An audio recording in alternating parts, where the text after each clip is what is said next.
So I got this question twice in my group this week. This is an interesting question. How much margin should you put on every call without being a pig? Remember, don't be a pig. Pigs get slaughtered. It's important. So when it comes down to calculating how much margin you should put on every call, really what it comes down to is what is the quality of the traffic that you're generating and selling, and what's your conversion rate, and how well does the buyer convert those calls?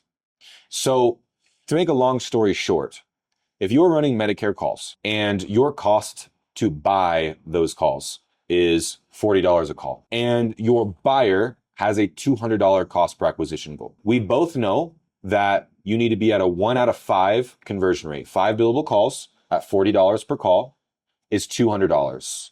So if you're at a 1 out of 5, you're going to be in the money. But what that means is you cannot charge any more per call because you're already at your CPA threshold. So you can do one out of two things. You can either A, talk to your source and tell him, hey, I need you to drop the price by a few bucks so that I can have some margin in there because your call quality is at a 20% conversion rate, which is good and I'm happy with. However, there's no margin available for me and we're maxing out our CPA target. Or what you can do is you can negotiate a better CPA target for your client. And by better, I mean better for you. So what you can do is say, hey, listen, I'm not making any money on this. I need you to be able to afford a $250 CPA. Is that something that you can do?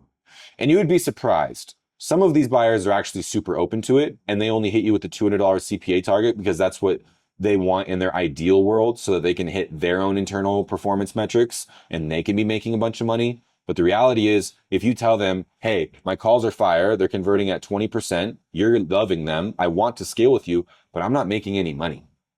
You can always go back to them and renegotiate.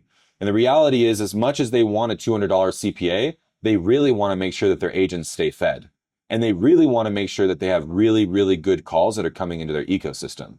So they are actually willing, 8 times out of 10, I would say, to afford a higher cost per acquisition if in turn you are capable of keeping their agents fed and fulfilled with high quality traffic all day long, especially if you can do volume. If you can do volume, then they're super down to extend their CPA targets by a little bit. And, it's not always like that. Every buyer is different. Some buyers have certain tolerances where they're down to afford a $300, $500 cost per acquisition, especially the guys that are backed by the venture capitalists. If you find a buyer who's backed by a venture capitalist and they have, $50 million, seed round of investment, dude, they're not worried about no $200 CPA. They're worried about getting as many policies on their books as they can possibly get. So if you come at them and say, hey, listen, I need you to be able to afford a $300 CPA, they're going to laugh and say, please send me as many calls as you can possibly freaking send me, right? So really it comes down to what's the cost per acquisition goal with the buyer, and then how much money can you add on and make money in the middle?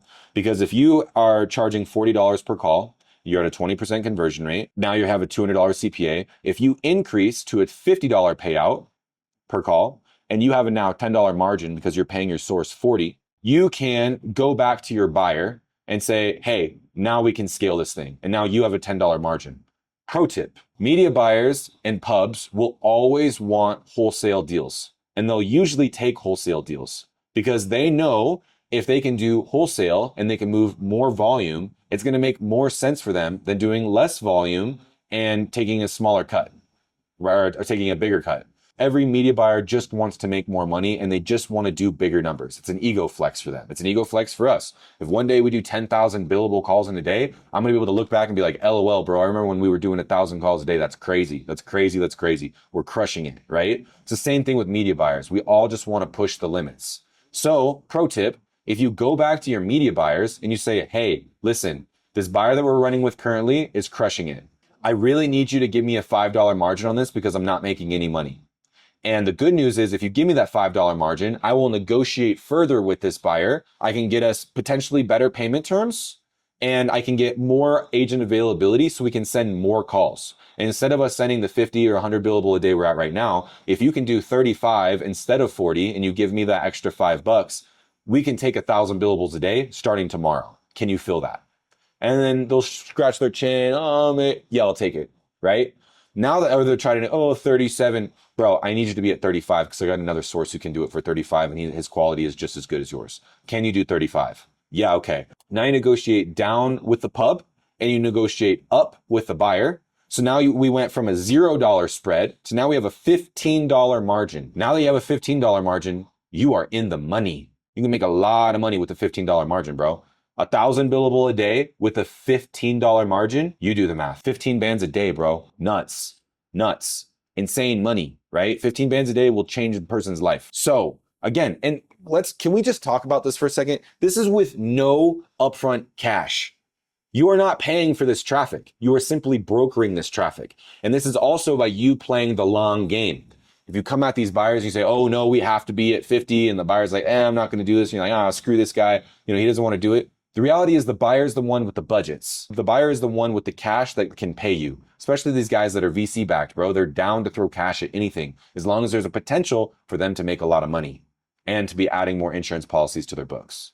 So how do you calculate your profit margin? I just explained it in like way too many 20,000 words, but I wanted to give you guys all context. So I hope this was helpful. See you in the next one.